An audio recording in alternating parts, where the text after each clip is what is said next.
Pika Pika! Hello, everybody. Pika Pika! Welcome to Pika Pika Pika! Nintendo Pow Block. Pika Pika Pika! I'm your host. Pika Pika! the Enlightened.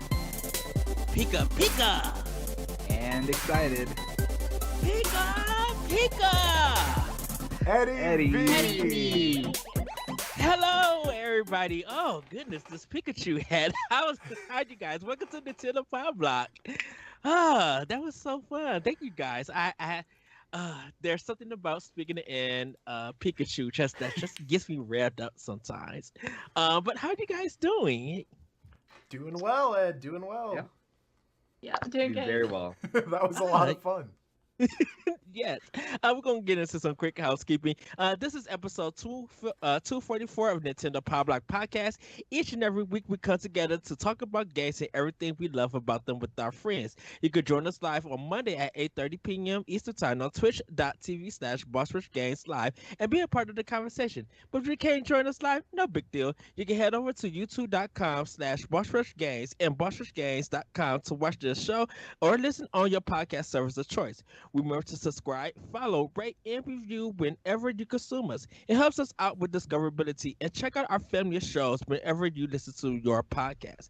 Come join the Boss Rush Network Discord. We have a ton of communities there, but that talk about games, entertainment, snacks, and more. How was everybody's weekend? Greysun? It was pretty good. Like I mentioned to you off air earlier, Ed, I had a bit of a cold the past few days, so I'm kind of just like getting out of that. So I feel a lot better now. I've also started going back to the gym recently, like the actual gym. So that's been great on my body. I mean, I'm sore, but it just feels good to not sit in a chair all day and exercise. So, yeah. I need to start joining the gym and work on this. Turn the snack Tendo stuff into muscle. Be looking big. Jim Tendo. Ooh, yes, I like that. Oh. Becca, how was your weekend? My weekend was good. I had my nephew's eighth birthday party. That and was so cute. Oh gosh, he's adorable. And he got another toy today because I got him some Fortnite stuff, and one of the mystery things that I got him, I thought it was going to be another figurine and it was just weapons, and he was like, well, who's going to hold these weapons? And I was like, I got you. So I Amazoned delivered him another toy today to go with that. So. Yes. Oh wow. What about you, Jacob? How was your weekend? My weekend was good. It was very busy. I played Pokémon Snap. Thank you to you, Ed. I worked a lot on my floor. I have a big hole in my floor now from my back room from water damage, so I'm repairing that. And I went to a baby shower for my best friend and his wife. That was a lot of fun. We did like Disney character 20 questions, but not like a hard cap on 20 questions kind of thing. Mhm. It was a lot of fun. Okay, But what about you, awesome. Ed? I have I picked up Pokemon Snap. Been playing some other games and just like this weekend. So for people who don't know, we're rearranging the Boss Rush podcast. It's going to be now on Sunday nights and not Saturdays. So this Saturday I took time off just like to relax and everything, and literally take a break and stuff. Like and then I got the podcast with the EXP cast with Story and Pat, and we talked some really good stuff about Returnal and State of Play. So I gotta have fun with them on the podcast. I gotta try to get on Wes's podcast and talk to those guys and beyond WASD, holler at those guys. But really had a fun time this weekend. Just really enjoyed myself. So everybody, yeah, we all been doing a lot of things, getting ready for E3, which is bunkers, cause Konami is not gonna be there, and I'm so sad. I'm just so sad. But we're gonna get into our favorite part of the show that a lot of people love, Snacktendo. Greysun as our special guest. What have you been snacking on? Oh man, I just don't have much to talk about in this regard. I just don't eat a lot of like like snack food. I don't know. To me, snacking, I'm eating like grapes and like apples with peanut butter, or like What about those I mean, eggs? Your way of cooking oh eggs, yeah. Grayson. I mean, this morning, yeah, I cook. I guess that's kind of a new thing. I've been cooking like just fried eggs, but instead of cooking them in like oil, I cook them in pesto sauce, which is something I actually saw on TikTok. I love pesto sauce, so I saw that. I'm like, oh, this is probably gonna taste really good. So I've been doing that a lot in the morning, just like very simple breakfast. You're gonna have it with some toast, some fruit, whatever. Also been eating a lot of sweet potato fries in the air fryer. Not very exciting stuff, but yeah, that's pretty much me. I don't have much else to say. All right.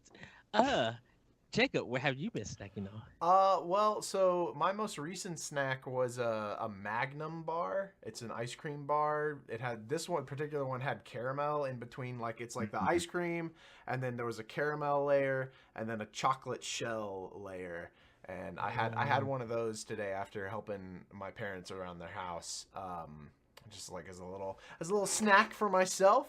Other than that, I've been mostly pretty good. I can't actually. I guess I've had a lot of sandwiches lately.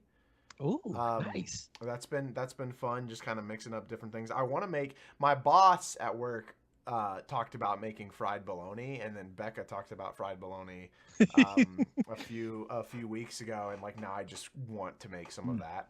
But I'm slowly starting to like transition myself onto a vegetarian or vegan diet as well, with a few exceptions. Like if we go out for sushi, I'll still eat sushi. So, but yeah, mostly the Magnum bar, which was delicious. Those things are like decadent. All right, Becca, what have you been snacking on? So I haven't done too much snacking either. That's new and exciting to report on, other than like my usual like cheese and crackers and that kind of thing. But I did discover a new breakfast place called I think it's called like the Biscuit on Main or something. I love that name. It's oh my gosh, it is so good. They make they make vegetarian biscuits and gravy. So they make, instead of sausage gravy, they make shiitake mushroom gravy. Ooh. And it is like killer. It is so good. It's got like a little kick to it. Like they make it a little spicy and Yeah. oh my gosh, like so good. Ooh, I need to come to that. I need to come there. Yeah, Grayson, yeah. your eyes open up. We're just like, wait, So what? good.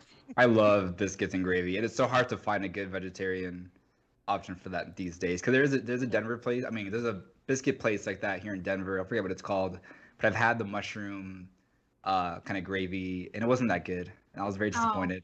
Oh So yeah, yeah, no, it this was is kind of like soggy and yeah.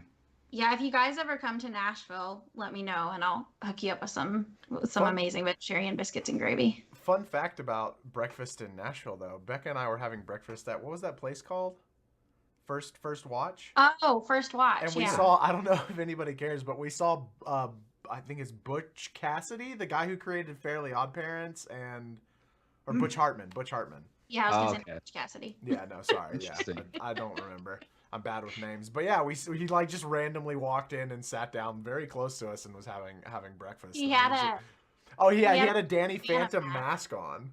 Oh, I was like, and I turned and looked at him, and then I was like, I think that's Butch Hartman. And sure enough, yeah. when I was like, that's a really good like hand drawn mask. Like that's so random. And then you took it off like Yeah. So yeah, breakfast in Nashville is always popping, no matter what you do. Did you guys get to say hi to him? No, I was. We were too embarrassed. Yeah. Yeah. I mean, we definitely like looked at him Tweeted. a lot and tweeted tweeted. about it, and he ended up liking my tweet later on. So oh wow. yeah. Awesome. Well, for my snack tendo, I of course I got sushi today, but I actually got a burrito bowl from Chipotle. And this is my first time getting that bowl there. And so I got all the good fixes and everything. And I didn't want salsa. I thought I seen this red sauce that I thought it was like salsa, but without the tomatoes on it. And it was some hot red spicy stuff Yeah. that I was just like, oh no, I'm Charizard now, because it was hot. I'm like, That sauce is really oh, hot. Oh yeah, man. but I was just like, I paid $18 for this thing. I'm going to eat this whole bowl. Um, and they guac, not guac, they chips and they salsa stuff was weird. Weird in the fact that it was good, but there was like a lot of tomato pieces. I'm like, where's the juice at? Like, where? How do I dip this? So I had to dip it with a spoon and then put it on the chips and then eat it. But I enjoyed it. That burrito bowl was really good. And I did try. So LaRon is probably going to hear this. So me and Austin have been talking about one of his odd kind of snack things that people find. So today I went to Dunkin' Donuts and I bought a blueberry, and he washes it down with Mountain Dew. Oh, That's I so don't know about gross, that. man. Like if you go to Taco Bell and you get the fountain drink Mountain Dew, he washes it down with that. So I was just like, you know what? I'm not gonna judge it. I'm gonna actually give it a try. So I take a bite of the donut and while the breading is in my mouth, I start drinking the Mountain Dew. And I could say that it's not bad. And the reason why I say that, I think it's the Mountain Dew. The glaze kind of protects the tanginess of the Mountain Dew. So it's kind of like, okay, I see where he get it from, how he washes it down.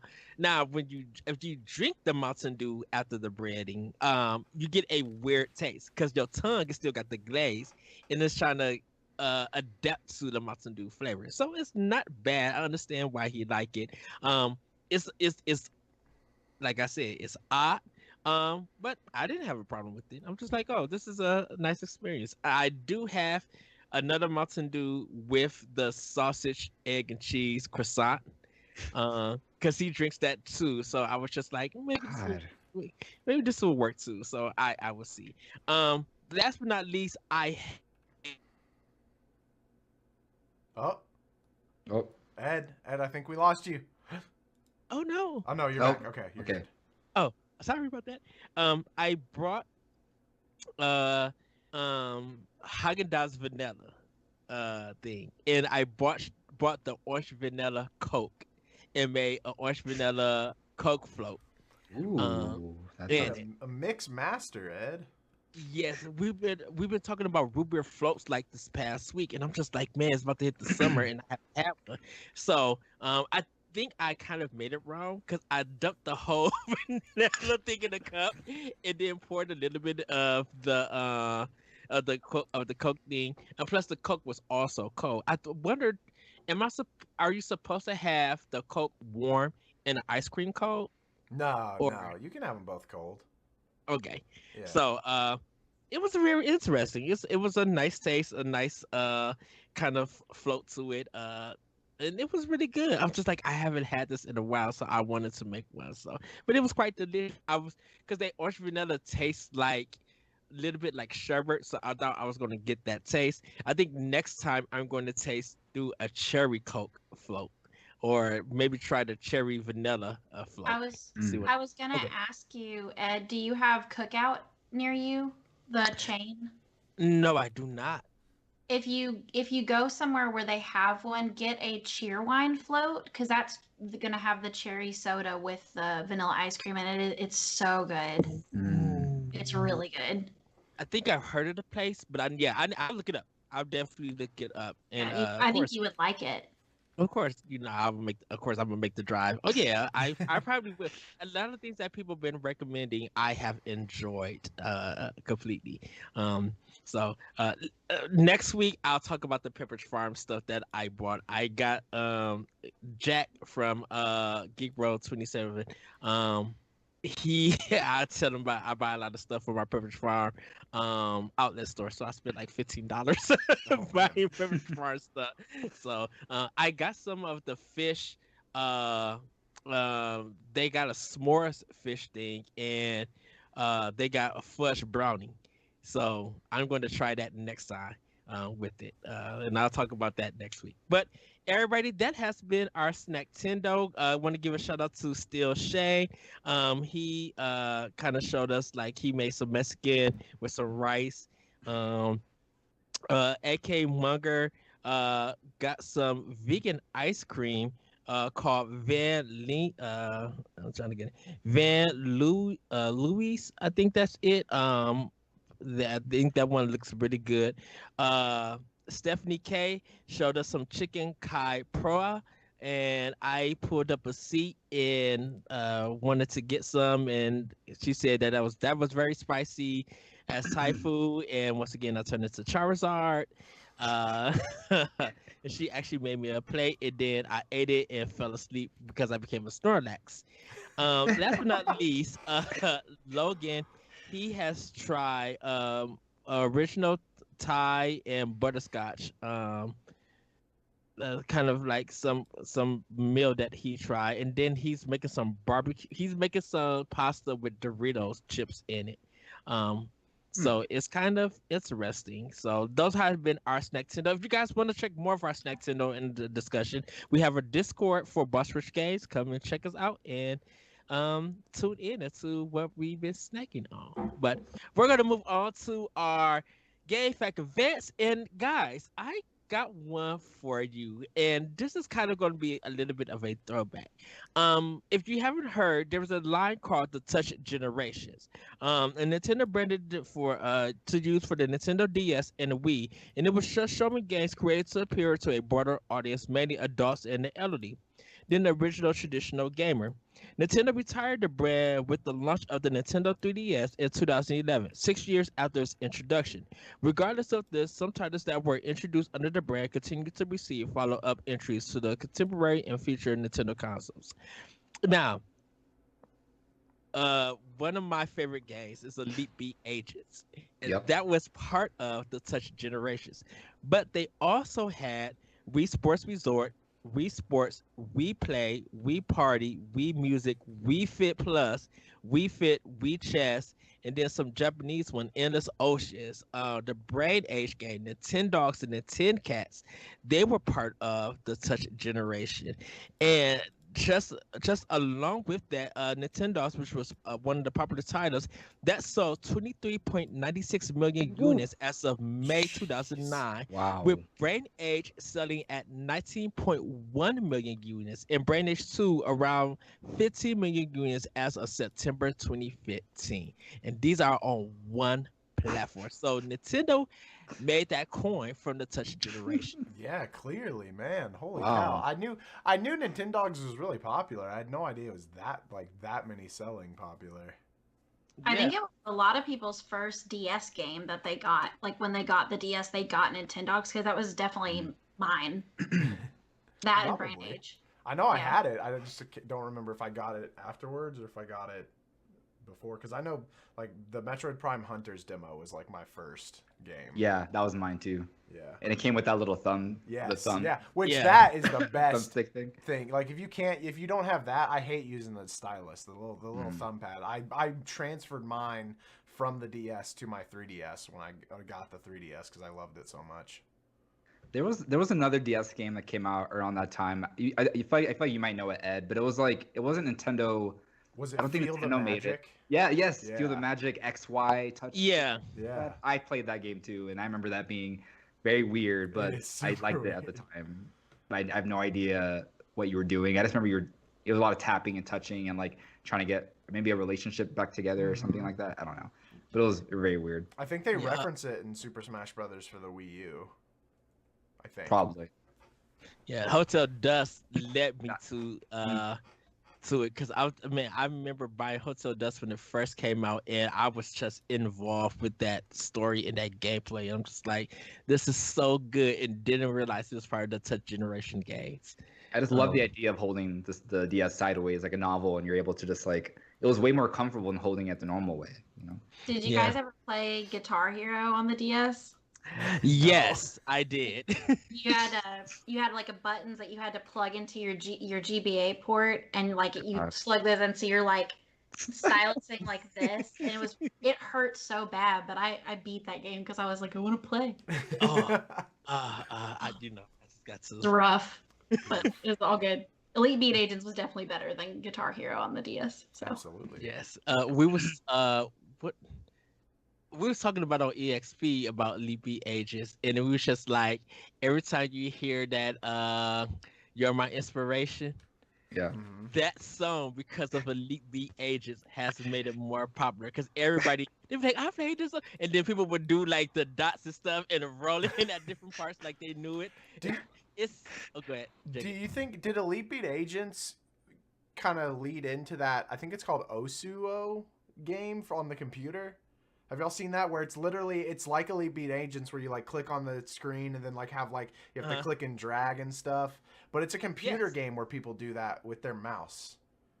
Huh. So it's actually a spin-off of a game from Japan. Okay.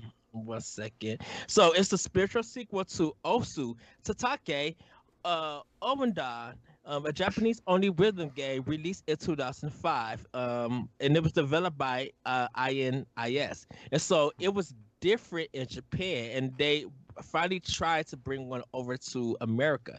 It's so well, it did a great job. People loved it, and then they never brought another one out again Yeah. because they ended up going back to Rhythm Heaven, Which I back love. for America. Yes. I love Rhythm Mhm. Heaven. I need one of Yes. those on the Switch. Yes. We might be getting one. Hopefully, We man. Now's the time. And a WarioWare Yes. and Oh, Elite we Beat Agents. absolutely Just get give us all the WarioWare. quirky. Right. the This is the quirky perfect stuff. time until they release the new one, but the new Zelda and all the big games, they can release all the weird ones. Yeah. yeah. Yeah. It'll So be good.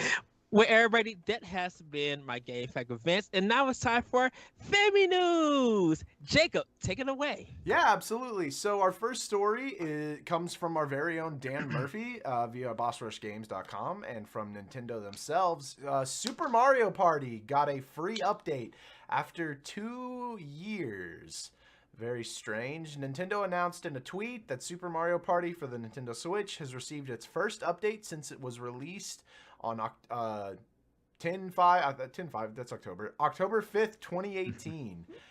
You can now play the board games online, which I know a lot of people were excited about. And then this might be a little bit of a miscommunication because we're not actually sure if they added 70 new mini games or if they added 70 mini games as options to playing online from the original list. And then they also added a 2v2 party mode online. But unfortunately, there aren't any new board games as part of the or boards as part of the update. So what are y'all's reaction to this news? Is it weird seeing an update for a game like Super Mario Party 2 years after its release? I would say no because I think this is awesome. Everybody been wanting this game online, and this could bring people back to actually picking up the game up, and more sales for people who want to jump in. My theory was that I feel like they finished production on this game, and people who were working on it had to go to different teams to help them out get other games. So I don't think they were able to come back and push this online mode. And plus, with Nintendo changing their netcode for the online service, they probably was waiting for that to happen before they could go in. So Mm. I literally think it's cool that they have done this.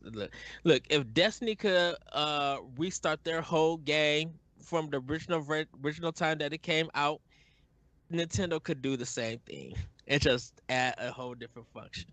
So, Grayson, what about you? Why do you think Nintendo has pushed this update out after such a long time? Yeah, I honestly had no idea why they would why they would do that. But Ed, you brought up a good point about that whole netcode thing because I completely forgot that they recently like updated that. So I think that could be a potential possibility of as of why they did this. I was just confused from the announcement because this game has been like one of the only Nintendo Switch games that just like starved for content. I feel like it should have gotten like some DLC, at least like one new board or something. Because I know so many people, the critics, the problem that they had with that game was like it felt like there was lacking of board games and mini games and stuff, and there was no online at the time. Mm-hmm. But like I thought nobody would be playing it, but I'm noticing like a lot of people on my Switch friends list have been playing Mario Party. So, there's that game sold a lot. There's a lot of people that are willing to play. There's a lot of people who have it now and would love to like return to it to play online. So I think it's a great thing. I just think it came a little too late. Obviously, it's been almost like 3 years, I think. So I don't know. It's so random, but it's also the snow Nintendo. Where it was like, of course they would release an update for the real game that adds just online play, nothing else. Right, absolutely. But it's only, it's more good than bad. I think it's, it's only a good thing, and I hope that they can hopefully implement this in other Nintendo games, other future games that would work well with online multiplayer. Yeah, absolutely. And so on that, Becca, do you have any other viewpoints as far as like why you think they might have done this so late? And are there any other games that you can think of that you would be graced by having online or just updates added to them? Yeah, I want a second Breath of the Wild DLC. If anyone's listening at Nintendo right now. No, I honestly, I don't have a lot to weigh in on because I haven't played a Mario Party game. I haven't owned a Mario Party game since the GameCube, and I haven't played one since the Wii. So I'm like out of the loop, but I would be interested to see, because like Greysun just said, there's clearly people playing it now that they've made the updates. I would be interested to see how many of those people already had the game versus how many of those people bought it fresh. Like, oh, cool, I can play with people now that I couldn't play with before. So, like that might be something that I'm interested in now because I could play it online with you and with our friends. So, I mean, it's definitely a cool update. Absolutely. It absolutely could boost some sales of the game. And so Nintendo's doing that with some digital things. They're adding digital digital incentives to buy your game, but an Australian retailer is offering an actual golf ball as a Mario Golf pre-order bonus. This is Mario Golf Super Rush. If you're planning on returning to the fairway this June when Mario Golf Super Rush arrives on the Nintendo Switch and happen to be located in Australia, then you might be interested in this cool pre-order bonus currently offered at JB Hi-Fi. That comes from Liam Doolin at nintendolife.com. As highlighted by the Australian Nintendo website and Vooks.net, the largest home entertainment retailer in the country is handing out an actual golf ball. It's branded and everything, has Mario Golf Super Rush on it. EB Games will also be offering a pre-order bonus item in the form of a keychain. There's currently no information, however, about any pre-order bonuses for North America.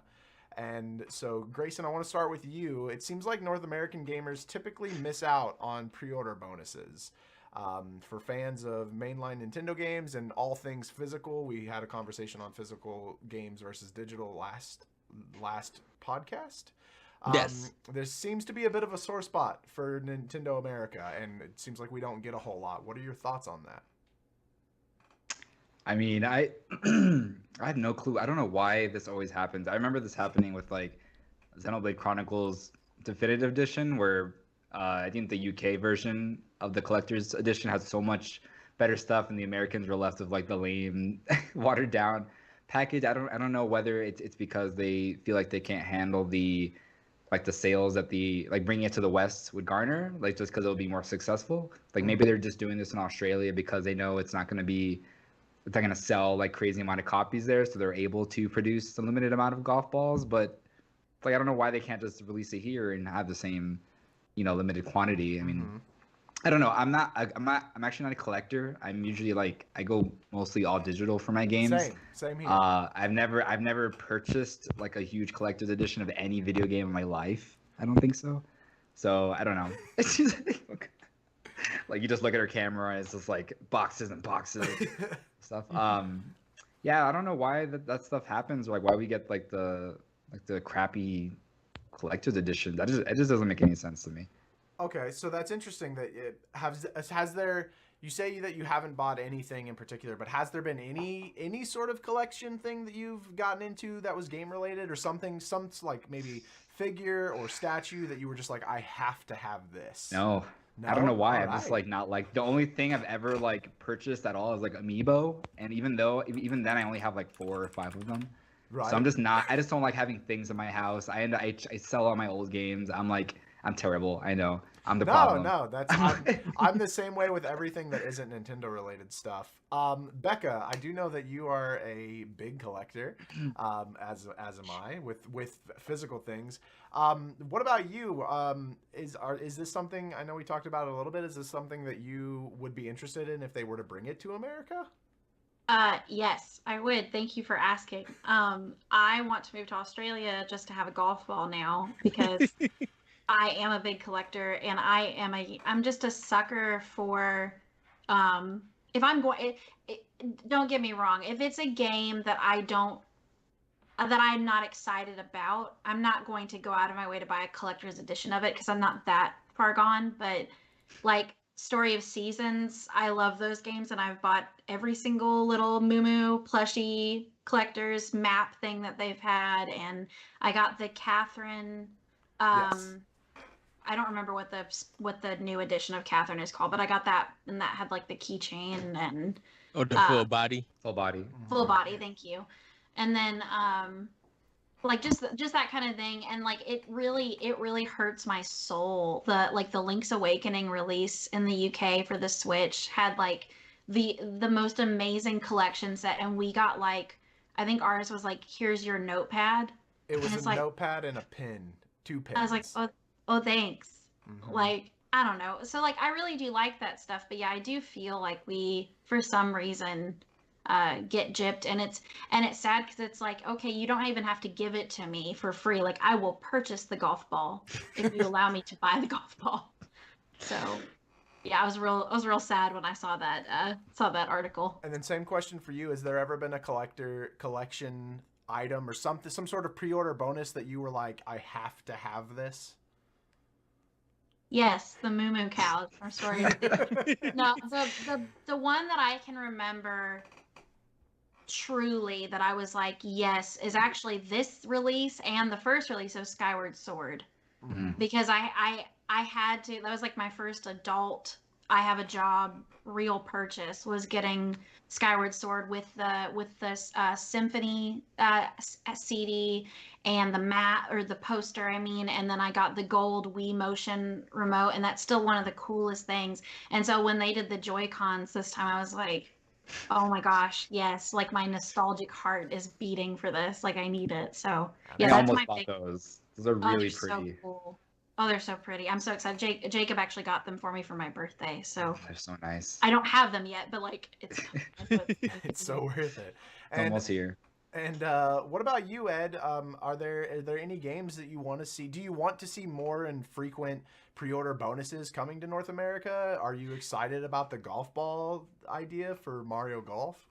Okay, so yes, I would love to see more come out. Nintendo, this is the thing about it. They do these collections for outside countries because it's incentive for them to sell more. Nintendo's not popular in the UK because of Sony PlayStation.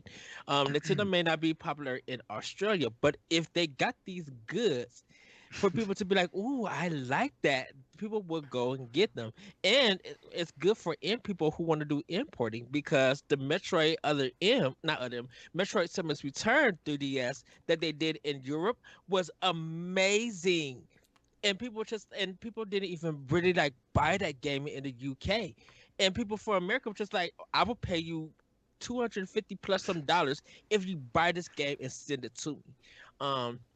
So like for me, I've become somewhat of a collector.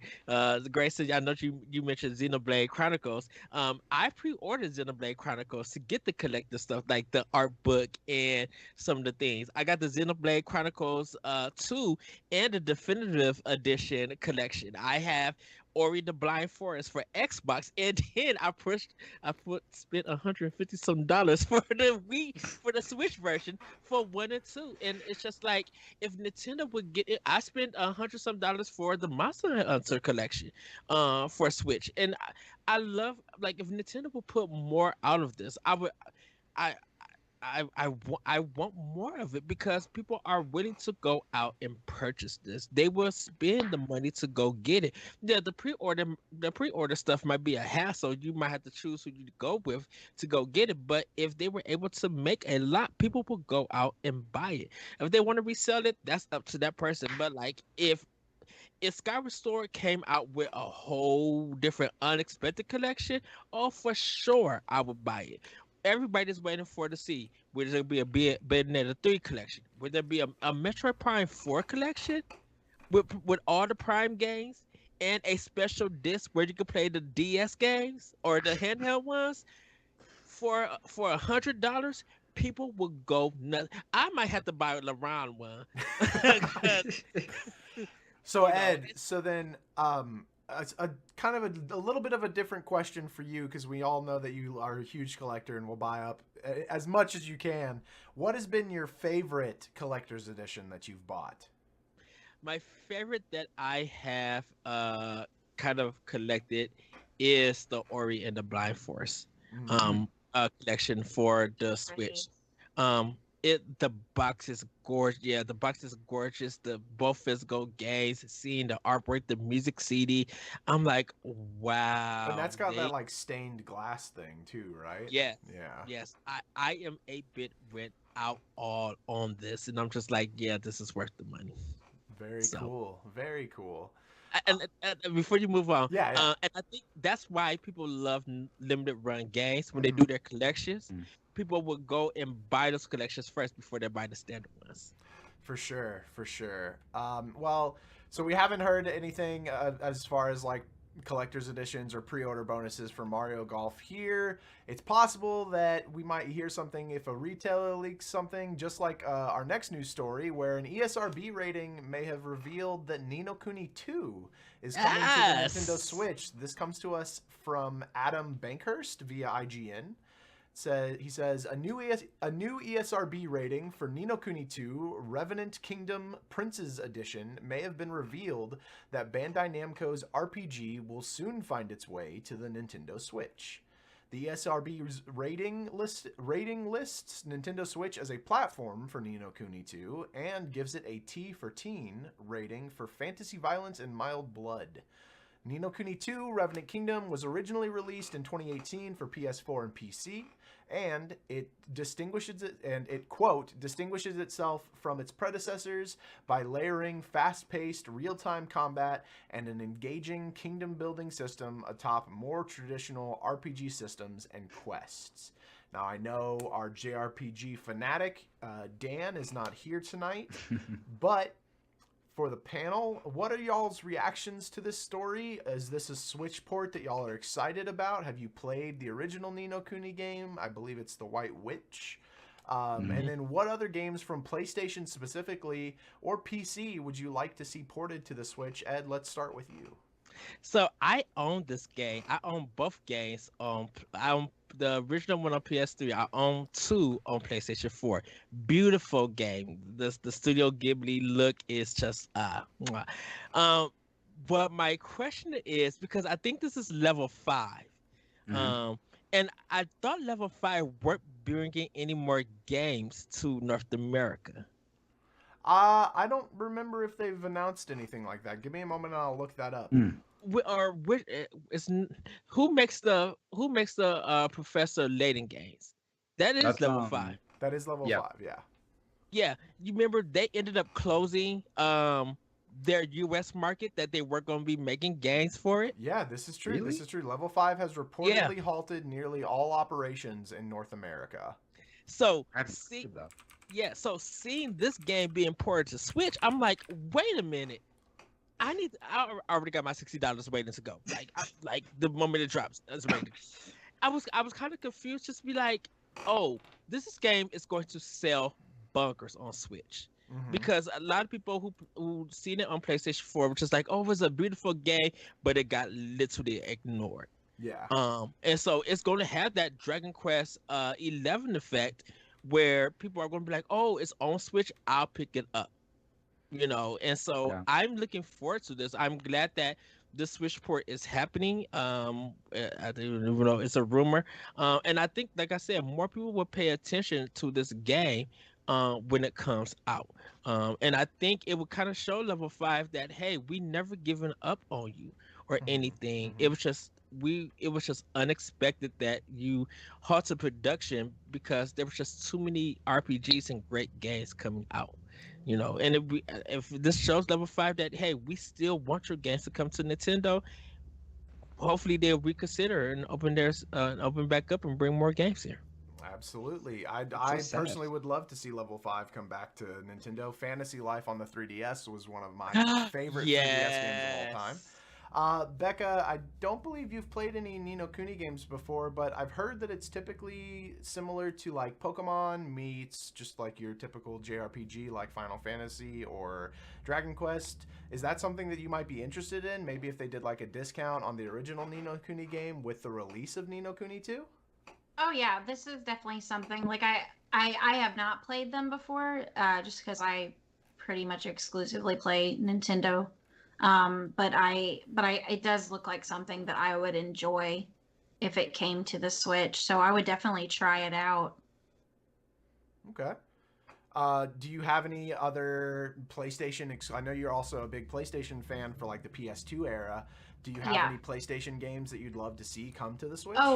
Oh yeah. I was actually just thinking the other day that I really I know it's not exclusively PlayStation, but I would love to see like well, I would love to see a sequel to it as well, but I'd love to see Bully like Mm. upgraded and Ooh. ported over to the Switch. That was one of my favorite games. And I've played Grand Theft Auto. I've played quite a few of them like San Andreas and stuff, but I've never like my heart does not belong to that series. But like Bully, I was like, okay, I like this game a lot. And then uh if we could get the Arkham games on the Switch, I would be so happy. I know that's not like an exclusive to PlayStation either, but just outside of Nintendo, I wish it would come to the Oh Switch. yeah. Yeah, absolutely.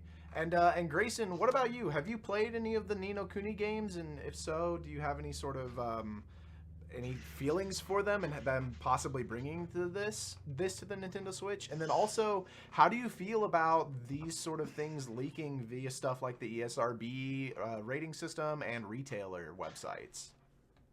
Well, speaking of Ni no Kuni, yeah, I'm actually a huge fan of Ooh. the first Ni no Kuni game. I played it a couple years ago. I never finished it, but I still hold that close to my chest as like one of my favorite JRPGs ever. It just has like that Studio Ghibli style cutscenes, and the story is so good, and the combat is really good. Mm-hmm. As far as the second one, I played about like an hour of it, and I wasn't a fan of like the way they changed the combat system, and I'm not a fan of like the social simi construction kind of thing, and I hate doing that in games. Mm-hmm. But I'm glad that it's hopefully coming to the Switch now, because the first Ni no Kuni, that game is like always on sale on Switch. Like I remember that game being Yeah. like $10 or less. So I'm sure there are tons of people who own it on Switch and have not played the sequel yet. So like Ed was saying, like this could potentially sell a lot of copies and do really well for level 5. And then your other question, these ratings also, to me, they kind of spoil any potential surprises Mm-hmm. that we could see during like E3 or these little smaller press conferences that we get from time to time of these streams. But it's still exciting nonetheless to like hear a game is being like potentially probably going to be brought over to a different platform, because more people get the chance to play the game, so that's always good. But yeah, Ni no Kuni is awesome. The first game. Second game, I know it's still good. It got good reviews, but I think the first game just has so much more charm and personality to it, and it's just more of a straightforward JRPG. Uh, Go ahead, Ed. Oh, I would like to recommend that Rogue Galaxy actually come to Switch. It was a PS2 action RPG from level 5. If you have not seen that game, go take a look. That's the one that I want to come to Switch. Oh, but go ahead, Okay. Jacob. I'm sorry. No, good. I'm glad to hear that. I'm glad to hear that Grayson absolutely supports Ni no Kuni 1, which you can still get currently on the Nintendo Switch. Apparently it goes on sale quite a bit. So be sure to check that game out. Maybe get you excited for Ni no Kuni 2. Who knows? Yes. Our last news story for today actually has to do with our docked mode as well. New Pokemon Snap beats Returnal in UK sales this week. This comes from Brian via Nintendo Everything.com. While we don't have specific sales data at this time, an early report has surfaced regarding new Pokemon Snap's debut in the UK. It turns out that the game was #1 in the region this past week, beating Returnal on PlayStation 5 for the top spot, which, as Ed and had talked about previously, Sony does very well in the UK, so this is quite surprising. And Returnal was also another new release. Game Industry's Christopher Dring reports that new Pokemon Snap's physical launch sales are more than 4 times higher than the original game for the Nintendo 64. This does not include digital units, however, which is often something that we see with these reports, since it's a little bit more difficult to track digital numbers openly and publicly. However, we should have the latest UK sales charts soon. Becca, I want to start with you. What are your reactions to this news, and why do you think people are so excited for new Pokemon Snap? And what other games could Nintendo cash in on from the Nintendo 64 era? So it doesn't surprise me, but I'm going to be fair to any Returnal fans or any people that were excited about that game and just say that I don't know much about it. But the name Pokemon carries so much weight that any Pokemon game is going to do well in sales, period. Even if the ratings don't end up being well, like the initial sales are always going to be good. That being said, like I'm not surprised, and I think it really is for most people, just for this specific game, a nostalgia appeal. I know, like, as I showed you guys, like I have my original guide still. Like I just played the original game again a couple years ago just to run through it one more time and hear all the phrases from Professor Oak, tut-tutting photos, and yeah. And so, like, for me, it was just like, yes, I want to get back into this now. Like, that being said, that doesn't like say, again, that doesn't talk about like how it's going to be rated later on, like the game itself, but like initial sales. Oh yeah, that's not shocking to me at all. All right, excellent. And Greysun, what about you? What are your reactions to this news? And do you have any N64 or GameCube games, just older era games that Nintendo and Pokemon Company could pull from real quickly just to get some extra sales in? Yeah, so I think there are like a couple of factors that play into this, and one of them, like she was mentioning, like Pokemon itself is such it's a household name, so any game with that name is probably gonna sell well. But then you have like Pokemon Snap, which is a game we haven't seen a sequel for in 20 years.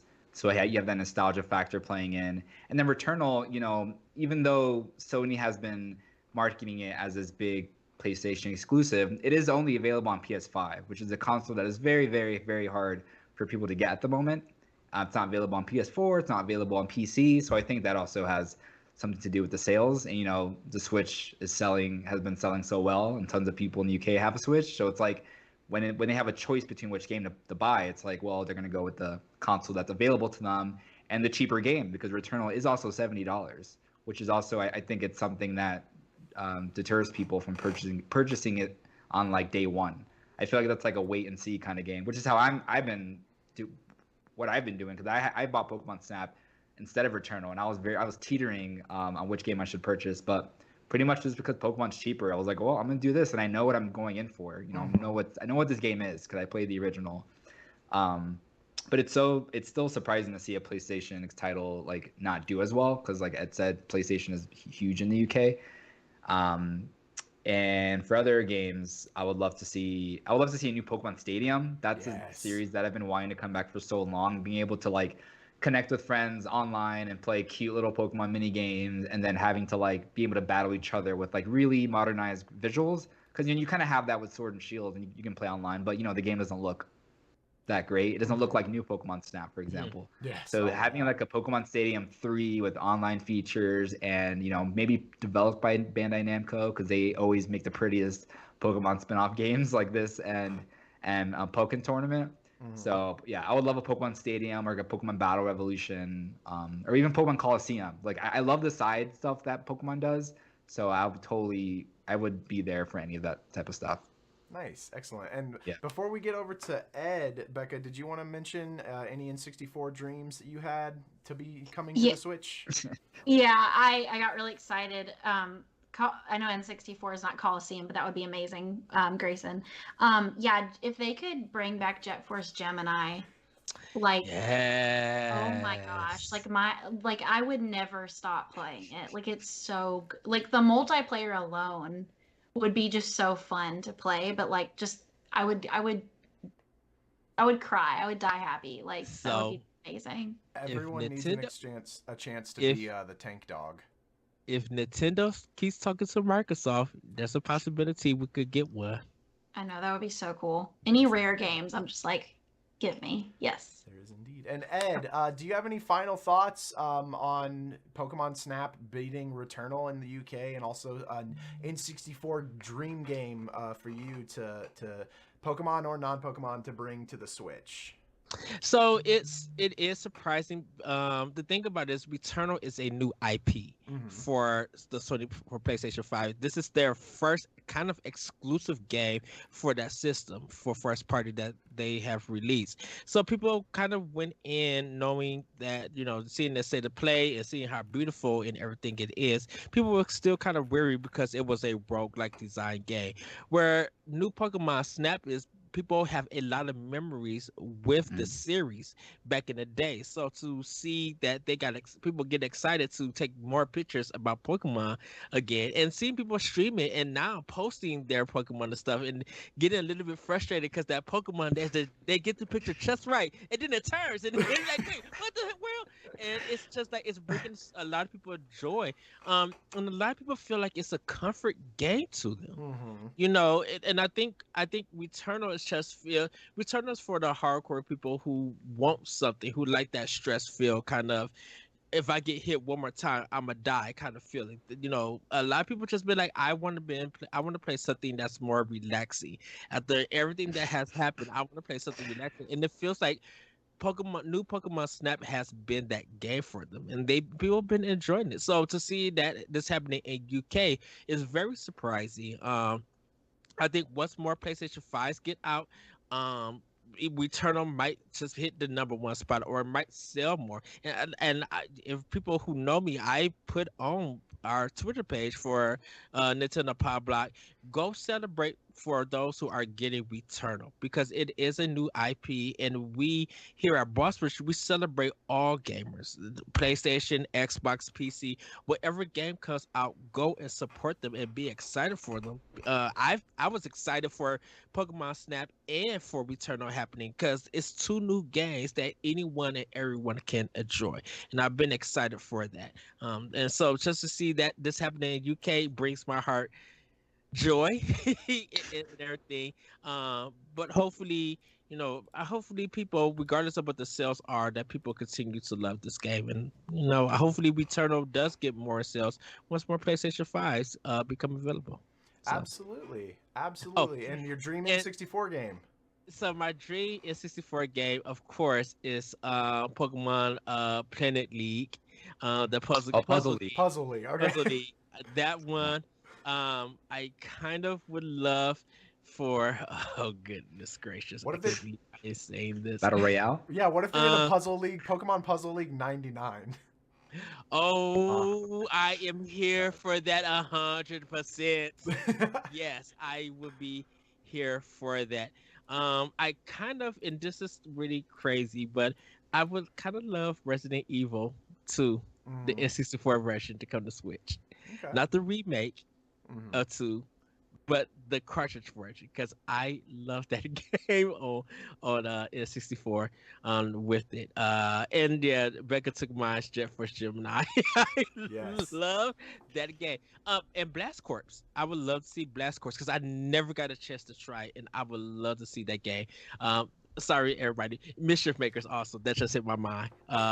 Where I could just shake stuff up and throw it. I love Treasure. I really do. So Mischief Maker would also be mine. Sorry, everybody. I took for like 4 or 5 games. No, yeah. Well, Ed, you are our retro fanatic, so that makes perfect sense. I did want to shout out a couple people in our chat on twitch.tv/BoschRushGamesLive. You be sure to check us out every Monday night, typically around 7:30 Central Standard Time, to join us in the chat live. But Still Saying Shit Shane, in talking about what collector's items he needed or for pre-order bonuses, anything Zelda is something he needs, but he also needs money too, so there's that whole problem, which I totally understand, Shane. So shout out to Still Saying Shane from hanging out in our chat. And yeah, just like Ed said, we at Boss Rush Games, we always try to, our slogan, be you, be more, be better, play games. So even though we're Nintendo biased here, we do always want to celebrate our PlayStation and Xbox and PC brothers and sisters playing games. So thank you so much. And that's been our news, Ed. So back to you for our doc mode. A picture says 1,000 words. So do the Pokemon if you think about it. Yes, the latest Pokemon game, New Pokemon Snap, has arrived, and we captured this moment by discussing our thoughts on the game. As we roll on in this doc mode, we'll discuss if more will come down the line. Pika Pika. So, I'm going to ask you, Jacob, because you've been playing it the most. You've been streaming this game. What are your thoughts about this game? So, okay. I enjoy the game. I really, really do. It's very calming in some ways. It's also very infuriating in other ways. But my biggest comparison that I talk a lot about on stream was that I would call Pokemon Snap for the N64 a puzzle game, and I would call New Pokemon Snap for the Nintendo Switch a photographic experience. Because my biggest complaint so far was that, like, so they took away the pester ball and added, instead of throwing apples, you throw a fluff fruit, which that's a whole thing that I want to get into if y'all are willing to. But like, the pester ball made it from the very beginning. You had things to do with the Pokemon. You manipulated how the Pokemon reacted, what they did, and there's a little bit of that in this game, especially with the Illumina or experience, like, thing that happens at night where they light up. But it's not nearly as interactive. It is more that you're being taken via like a tour guide, and you just get to document them. And that's kind of how they marketed it. So I can't fault them for that, but I really miss the having to figure out what exactly to do to make each Pokemon do something, not just be there for a picture to take. And the other thing that like has really been kind of bothering me is, and maybe this is something that gets fixed later on in the game, but like as you level up, as you take more pictures of each zone, you kind of level up your knowledge of that zone and things change, but I haven't found a way to go back like and do like the level 1 version where like certain Pokemon work, because Pokemon like go away and new Pokemon come in, and so I haven't figured that out. And maybe that's just me being dumb and not knowing what to do, but that's been kind of frustrating for me, because it's like I'll have seen something, but then I'll have leveled up and now I can't go back and watch it again. But when you're picking the course, I think it does show. I don't know where it is exactly, but there's an option to change research level, and you can go back to 1, 2, and 3. I figured that it was just me being stupid, but I really bugged me, and part of that might be because I was streaming it, so I was trying to communicate it a lot as well. But yeah, the fluff fruit, man, they even go into this whole thing about like it's super light, it doesn't hurt them, which like yeah okay, but then you throw it at a Pokemon and like. A Pokemon like Tangrowth, that's this massive Pokemon, is like, like it visibly hurts him, and you're like, why did you just give me the pester ball? Just give me the pester ball, please. I don't want this stupid apple. So yeah, I have feelings about the fluff fruit. It's really annoying. I get why they did it. They don't want to seem like they're abusing Pokemon, but like you're still doing it. I guarantee you, anyone who, as soon as you got the fluff fruit, the first thing you did was like, let me try and hit Pikachu with this and see what happens. So like, man, I've major feelings about that. Maybe that's just a you problem, because I just politely threw it to Pikachu. I didn't try to hit him. I can't be the only one. Grayson, did you try to hit Pikachu? Oh yeah, I try to hit every single Pokemon in the face. What happens with it? Like just, and then what's more annoying is that like sometimes the first time you hit them, nothing will happen, but if you do like 2 or 3, something will happen. And so then you're like, now I'm just hitting them more. If I had the pester ball, it would be one and done, but now it's like it's actual abuse now. All right. What about you, Sorry. Becca? What? No, that's okay. That's great. Becca, what has been your experience with new Pokemon Snap? I'm sorry, I'm still laughing because Jacob's in his feelings over there. So I I really, number one, I really have found that I enjoy it on handheld a Mhm. thousand times more than I enjoy playing it on the TV. And I can't really explain why yet because I haven't played very much on handheld, but I played on handheld last night. It was the first time I had, and I automatically was like, oh, this is much better. So there's that. I don't know if you guys feel the same. I don't I don't know if I like this much story and explaining in my Pokemon Snap game Oh because yeah. I've really enjoyed being in the vehicle and taking the pictures, but as soon as we get back to the lab, I'm like, oh, now I have to talk to Rita again. Oh my And her god. I tweeted about it I last night. I was oh like, my. their eyes stare into your soul. They're like, That oh, was you're back? that. She's got Yes. massive eyes. They're very So creepy. Mm-hmm. I'm not very far. I obtained my fluff fruit last night and gently let Pikachu have a few fluff fruit and did not try to smack Pikachu in the face. But I didn't know there wouldn't be a pester ball, so I thought I would get a smack in the face ball eventually, and this was my fluff fruit to present to the Pokemon. But I did. I almost cried about the Lumina thing though. Like it was so beautiful that I like was Mm-hmm. almost in tears last night for no reason at all other than just my own feelings. So It is. um It is it's beautiful. gorgeous. It's a Mm. gorgeous game and nostalgia is real and I made my profile last night. It was all like I'm from the Nintendo 64 era on my bio and like yeah, it's a cool experience so far. All right. What about you, Grayson? Yeah, so I played a lot of the original as a kid. So going into this, I kind of knew what I was, like, I knew what I was getting myself into. But I'm just so like on the fence about things because at the same time, it is good. It's a good game, and if you Mm-hmm. liked the original Pokemon Snap, you will definitely at least enjoy yourself in this one. It doesn't have, like Jacob was saying, it doesn't have like these little puzzles where you're trying to get a Pokemon to a specific location. I mean, it has a little bit of that with the request system, which is sort of like side quests, but they're also very arbitrary and obtuse to the point where you really don't have no idea what to do, because the game doesn't really tell you. But then it over tutorializes everything else, so it's just like it doesn't really have its stuff together in that regard. And also like Bex was saying, like the I hate like the not that the voice acting is bad, but just I don't care what they're saying. I skip through all their dialogue. They make you do a tutorial for like every new item you get, and it's like, yes, I know how to press A and throw a fruit at a Pokemon. It's like Mm-hmm. I wish you just kind of had the choice to kind of just skip every single cutscene, skip every single tutorial, please, for the rest of the game. But yeah, it is really gorgeous. It's super pretty. Like I've only gone to the second course so far. And I just see and the environments are really detailed and there's a lot. It's kind of overwhelming at first because you start off the courses and there's like, oh my god, there's a Pokemon here, there's a Pokemon here, there's a Pokemon here, and then you kind of once you do the course a few times, you'll get the hang of everything and know where everything is. Um, I've also found it to be a little bit grindy because Mm-hmm. it makes you repeat the same area multiple times to increase the research level, and you kind of you're gonna have to do it a few times before you unlock the next course. Where I wish it was kind of the opposite, where you just unlock the next course and you can go back if you want to increase those Mm. research levels. So I find that kind of boring because I don't like doing the same things over and over again in games. But yeah, it's a great game. Like, it's definitely a good game. It's really comforting. It's very nostalgic. As a Pokemon fan, I love seeing Pokemon interact with each other in different ways because you don't get to see that in the mainline titles and some of the other spin-offs. That's why I like stuff like this and Detective Pikachu because you get to see Pokemon.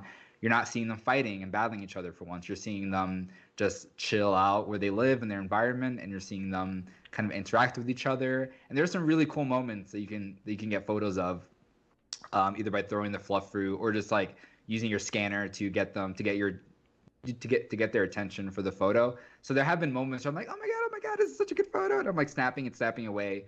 So I'm having a lot of fun with it so far, and I do plan on going back to it and beating it, and probably try to do some of the side stuff. But yeah, it's just a nice, comforting, relaxing game that's much needed right now after playing like a bunch of other stressful Mm-hmm. sad games that we'll talk about later. But yeah, yeah. Arbitrary is a great word for new Pokemon Snap, I think. Yeah. Sorry, there's a lot of it in there that you feel like you're doing the right thing, but then sometimes it works and sometimes it doesn't, especially for those requests, like you said. But yeah, arbitrary is a great word for this game. But again, great game. It's just it's weird. It feels weird. I think okay. So for me, I just started the game. I in the first area, I just kind of finished the night cycle, so I'm not too far, everybody, due to multiple things that I had to do. But I am enjoying it. This is my actually first Pokemon Snap game because I've never got a chance to play it on the N64. So going through this game and just like moving the camera around, taking pictures, to be like, okay, just turn it a little so I can get your face. And that RPG mechanic is just like, ooh, okay, now let me go in because I know where everything's at. Oh, there's a hoot. Let me take a picture of that. And it's just like it feels like when I'm replaying this game or some of the stuff that I'm finding stuff that I miss and everything. And I kind of understand why it's very talkative and why it's very tutorial heavy driven because this game is really meant for kids, you know, and so kids who haven't had a chance to play this but who love the Pokemon series, they would get so much information and it's kind of be like, okay, yes, this is a lot, but we want to make sure that we explain everything so that when you go in, you don't feel like, I don't know what to do. We have explained everything basic to you. Us as adults and older gamers, we're just like, we don't care about any of this. Hurry up and shut up and let me get to the thing. Maybe they should have an age slider instead of a difficulty slider for games. Yeah, that would be cool. Like, I'm a grown up. I know how to open a door. Like, I got it. Or just like, have you played Pokemon Snap before? Yeah, or something like that. Yes. Yeah. And sometimes some games do that where it'll be like, do you want to start the tutorial where you could just skip the whole thing and just go into the game. So I think with this one, I'm definitely enjoying it. I like the nighttime thing, seeing like seeing who eyes, like the redness, just be like, oh, that's so cool. And it then actually scared me last night. I did the scanner and he went, whoa! I'm like, I like the fact because he was just like hoot hoot, and they was making sounds and everything, and I'm just like, I feel like I'm on this great rail shooter adventure. I mean, even though it's not a rail shooter, this rail camera adventure, and it's just like looking around and like you at an attraction that just goes slow, and you should see this beautiful things. So I kind of like that. Hopefully I run into a Raichu because that is one of my favorite Pokemon that I love. I love Raichu and I love that tail of his. Like any ones that you guys are hoping to run into in the game, like any favorite Pokemon that you would like to run into. Becca, what about you? Yeah, my favorite Pokemon is Espeon, and I think an Illumina, not even an Illumina Espeon, but like there, I thought Swanna was the Illumina Pokemon, and I'm sure you guys know why, probably because I got a really beautiful picture of Swanna at night, and it was glittery, and I'm like, I need a glittery Espeon in my life. Like, you don't have to make it a mainline Illumina, whatever, but like, give me that beautiful like red glowing jewel and like that purple glimmer. Yeah, I'm into it. I've got great news for you because later on in the game, you get an ability to actually make any Pokemon. Not the Illumina Pokemon, but you can give them that glow, and it kind of changes things about them. So you will get it. If Espeon's in the game, you'll get it. Fancy. Yes. What about you, Greysun? My favorite Pokemon is Apom, I think, for now. And Apom shows up pretty early in the game, so I was excited for that. Because there are a few of them hanging around. I've also I love the Johto representation because Johto's my favorite region, and I've been noticing a lot of Johto Pokemon like Hoot and Quagsire, and a bunch of other Pokemon that popped up like Lady Boss. I'm like, all right, I see the representation, and I'm also like, there's a lot of Pokemon. I play every mainline Pokemon game, but I don't remember the names of like the last 4 generations. Like I can't. You couldn't even tell. You could show me a Pokemon, I wouldn't even know if it was in the game or not. Like Gen 6 and 7. So this is also helping me learn the names of those Pokemon. I'm like, oh, I know what this is. I just don't know its name. So it's kind of cool being able to sort of increase my encyclopedic knowledge of Pokemon, you know, in a fun way. So that's been enjoyable. What about you, Jacob? So I am an absolute Cantonian Raichu stan. I Yes. love my adorable electric chubby boy. I'm not a fan of Alolan Raichu at all. I think he's cute, but like Mm, original yeah. Raichu is where it's at. And I know Alolan Raichu is in the game because it was in trailers, so I'm just really crossing my fingers that regular Raichu is in the game somewhere. I haven't found him yet, which is I'm starting to lose hope based off of where I am in the game. But yeah, it's man, I love that chubby boy so much. He's my favorite. I want a tattoo of him eventually somewhere on my body. Ah, well, we're gonna get to the last portion of this. What do you guys could see in the future for Pokemon Snap? Do you think we could see some DLC? Can we see more games come from it? What did you think, or does this start another kind of Pokemon series for Switch? The Pokemon Snap games, could they be a Snap 2, like I said, Snap DLC, or could we actually get like maybe Mario and Pokemon, putting them in Mario costumes or Link costumes and taking pictures of them. Oh, that's That'd cute. be really adorable. Uh, Uh, Um, Go ahead, Grayson. I was just gonna say, I think if anything, this game is good for. I think this game would get DLC before it would get a sequel at this point. 'Cause I just think if they do another game like so quickly, I don't think it'll be as highly appraised because I feel like it'll just be more of the same thing with more Pokemon. So I think adding DLC would be nice because I think this game is. I feel like it'd be easy to add DLC just because it's course based. Kind mhm. of like a game like Mario Party would be good to have DLC, but never got any. But they could add like a course or two with we added 30 new Pokemon to the game because as far as I know, I think there's like I don't think there's even 300 Pokemon in this game total. So there's like a lot more Pokemon they can add, and new biomes, themes, and stuff. And I would totally buy it. I think I would probably if it was like $5 for each course or $10 or like a package or something. I'd totally be down for that. As far as the Nintendo collabs go, I don't see that happening. I don't think I don't think the Pokemon Company and like Nintendo have ever had like have they ever even had anything like that before? I Like think you No. can. I think you can dress up Pikachu in a Mario costume from Build a Bear, and that's about it. Yeah. yeah. Yeah. Yeah, I don't think they've done anything in game before. Oh, I Yeah. would love to see the Pikachu in the male outfit. I love him in his male outfit. Yeah. Yeah. What about you, Becca? Um, I don't. I'm kind of on the same page. Like, I don't really see a sequel for this, and I kind of hope not. Like, I was excited about this because it's been, I don't even know how long, 20 something years since the first one came out. But like, Mhm. I don't know if I would want another just direct sequel on the Switch. But it would be cool to see some DLC, some new Pokemon, some new courses, and even maybe some updates where like they add in some more editing features, or that kind of thing for people getting really into like the actual photos and the editing of those and posting them. So, which is probably going to be me. I'm just saying that eventually that will be my new hobby. So I think that would be really neat, and I'm hopeful that that's going to happen.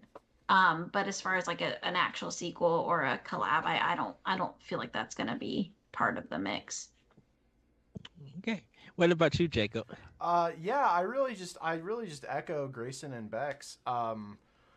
It DLC, especially with Pokemon Company doing DLC for like Pokemon Sword and Shield, I think that's not anything that's new to them now. So I think that will be inevitable, especially given the size of the map that you end up unlocking, but the actual Hmm. locations that you can go to.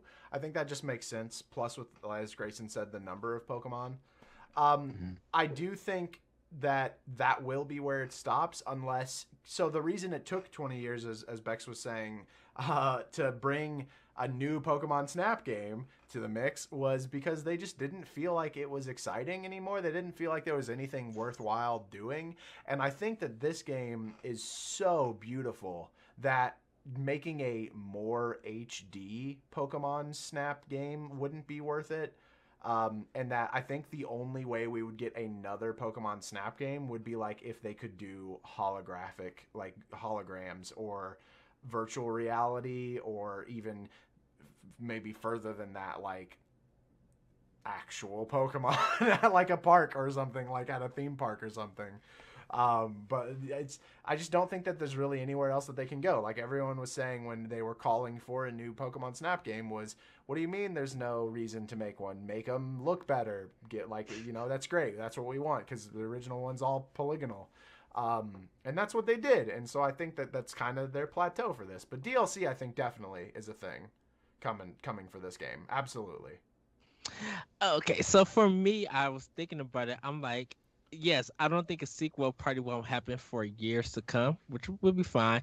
But I kind of could see Nintendo teaming up with Instagram, and you have a Pokegram where you could actually put it on your Instagram and then send it like to CVS or Walgreens and actually pick out your pictures on like 4x6 or a poster made thing. Like you really go in and design it and everything, and you could print it out for people who want to see it or hang it out in your wall. I think they could do something like that, or Nintendogram or whatever, with your Pokemon, and it's more of a functionality than just only DLC.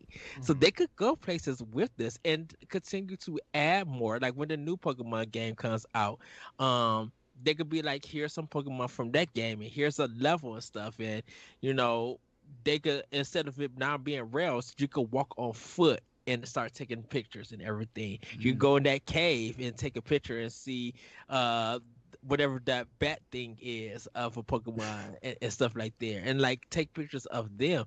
Or, like do a photo shoot for a Pokemon where you invite players from the community to bring their favorite Pokemon, and they get grouped up and they have their costumes and everything, and you take pictures of them. You do like a photo shoot for them and stuff. I could see a lot of stuff coming out from Pokemon Snap if Nintendo could invest in it. Question mark. But I would love to see more of that, being as DLC. Like, but I agree with you guys for like a new game. I don't think we'll probably see one for a couple of generations of a system and everything. And plus if they get into VR games, then yeah, we could probably see more of Pokemon Snap in a VR mode and stuff. Yeah. But who knows? Yeah, I think it's a possibility, but it's way more likely to be DLC, I think. Yes. Which we all seem to be in agreement on. Yes. So, but we would like you guys to let us know what you think about new Pokemon Snap. Did you guys pick it up? What you think about the sale figures in the UK? What DLC would you or functionality would you like to see? You can email us at nintendopowblock@gmail.com, or you can come to our Twitter page, Pow Block Podcast, on Twitter, and let us know there, or jump in our Nintendo Pow Block on Discord and share some pictures of your Pokemon Snap that you took, or some ideas. We would love to hear from you guys. We're going to get into the final segment, playing with power. Jacob, what have you been playing with power?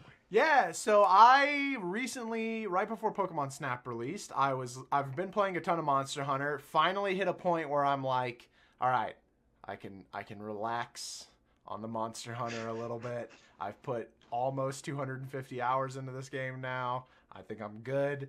I've done everything.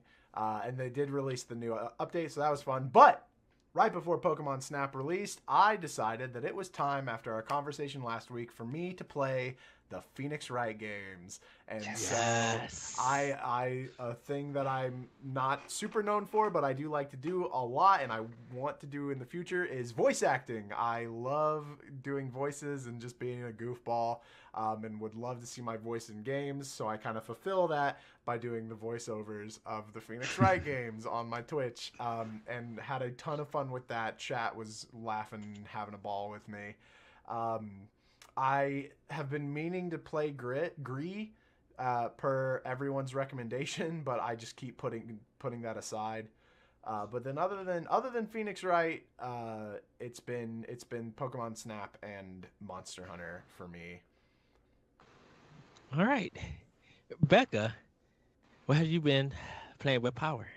I know it shocks you, but I've been playing Pokemon Snap. I've also been playing, I restarted Breath of the Wild because I couldn't take it anymore and I had to. I am playing some Story of Seasons still with Olive Town. Those are all my chill games. Breath of the Wild's chill just because I've played it, and so I'm just having fun exploring and stuff, and I knowing how to do things already that I didn't know how to do the first time I was at this stage. And then I'm also playing Wind Waker HD on the Wii, Yes. and that's my first time playing the HD version, and I'm very excited to actually beat it this time because I didn't beat it the first time on the GameCube. Ah, So so I'm good. Such a having good a really good ending. time playing that. Yeah. Yeah. Once you finish it, you'll see why I made that statement in our episode of the listing. You'll be like, okay, now I get why Ed said that. Yeah. So, and that was it. Literally was so hard not to spoil that part of the game. It's so hard, Sue, and I can't wait. Grayson, what have you been playing with Power? So like Jacob, I've jumped into the Monster Hunter Rise content a little bit, the new update. I also like him. I haven't like I was playing Monster Hunter a lot, and then I stopped, and now I'm kind of just relaxing, taking my time with it, going through this new content. I've only put in like I'm almost like 100 hours in maybe, but I've already completed all the main multiplayer hub quests and stuff. Mm. I fought Chameleos, which is pretty fun. I'm almost at HR 30 now, which will lead me to the Teostra fight, Yes. I think. Wait, So- 30? Or is it? Have you fought 40. Kushala yet? No, is he 30 then? Yeah, he's 30. Okay. So yeah, Kushala, Deora, and Teostra are next. But I'm kind of just taking my time with that game. My main game right now, besides like Pokemon Snap now, is Nier Replicant, which it's not a Nintendo game, but I am really enjoying that game. I'm a big fan of Nier Automata, and this game is just like almost exceeding my expectations and what I expected from it. It's just a really heartfelt story, super Which I had to- compelling. Which I have to ask you, don't this game feel faster and cleaner than Automata? I wouldn't say it's definitely more streamlined. It doesn't have as much depth as Automata, but they did streamline. They did like clean up the combat a little bit and made it more like Yeah. Automata, because the original game does not play like how the remake does. Yes. But I'm enjoying the combat. Like I said, it's not so in depth, but I kind of like that. It's more simple. Like you're using like pretty much one weapon at a time, and he has these like magic spells that he uses through like his partner, which is like a magic book called Grimoire Vice. But I think they updated the voices too with new voice actors, and it's incredible. Like I'm like almost 20 hours in now. I didn't think I would get sucked into it because I thought it would feel dated a little bit, but besides like the side quests, which are a bit archaic, and the way you traverse to the different like locations, it feels very much like a modern video game in that sense. So if anyone was like on the fence about it because it looks like an old game, because if you watch trailers and stuff, it looks kind of like janky, but it's still really pretty, and the characters are so good, and it's not as confusing as Automata. Like that's something I really like about this game. The story's way more straightforward and easier to understand. When Automata has so much stuff in it when you're playing that game, at least for me, I was like, I have no clue what I'm doing. I know I like the game, I like the combat, but I don't know who these characters are or what this means. I couldn't even tell you how that game ended. But this game is way more compact, and I like that a lot. It reminds me of cross of Eco and Bayonetta 2. Bayonetta 2 and its fast combat, Eco in the way that it looks and when you're fighting the shadows. It's funny because when I'm playing it, I think of Shadow of the Colossus because it has these like really vast environments, and you are going to kill these bosses, and Yes. So is that all? Is that all you've been playing with Power? Yeah, that's pretty much it. So I've been playing, of course, Monster Hunter Rise, trying to get through the main campaign. I think I'm about to. I got to do the rampage for the HR for the guild quest. And then I'll be at HR 4. I'm sorry, everybody, that I'm taking my time. That's okay. I'm playing Sundred, which is like a Metroidvania, not so much roguelike. It has a roguelike element to it, but it's not that hard or difficult. I really am enjoying this game. Really having fun doing the combat and getting to fights and exploring. I've been also playing Nier Replicant. Nier Replicant, and I'm just getting a little bit further in the game. I don't know how Yona is getting around in places as sick as she is. Yeah, she's like supposed to be dying. She's like, okay, I'm gonna be at the library. I'm gonna be over here, going over here. Right. And the thing about it is like your character don't even see her like get out the bed and then walk over there. Just be like, wait a minute, this area's not big. I've been right here running and stuff. Like, how did she even get like into the library with that big heavy door? Like, what's going on? So enjoying that also. But like I mentioned, new Pokemon Snap I've been getting into. And soon I'm going to be jumping more into Astral Chain. And finally, yeah, because I got to get back to that game. Near Automata, Near Replicant, it just got me back into. I need to finish this Platinum game because I love Platinum. Because I want to do that, and then I want to get into Fire Emblem Warriors. I've been meaning to get that, and I keep seeing them just like, oh, I got this game that I need to finish. And if y'all keep talking about Breath of the Wild, I'm just gonna ignore y'all and just pop in Link's Awakening and go do that whole game. The superior Zelda game. Because trust me, I love Breath of the Wild, and there's still shrines that I have not finished. So I might have to go back and like explore. Be like, oh, that's a shrine that I haven't done yet. Let me go in and get it and everything. But yeah, everybody, that's what I've been playing with Power, and that's going to be our show. Thank you, Greysun. Thank you, Jacob. Thank you, Becca. We're going to get into some quick plugs. Jacob, where can we find you? Yeah, you can find me everywhere on the internet at Twitch. You can find me everywhere on the internet at Galutrad, Galutrad.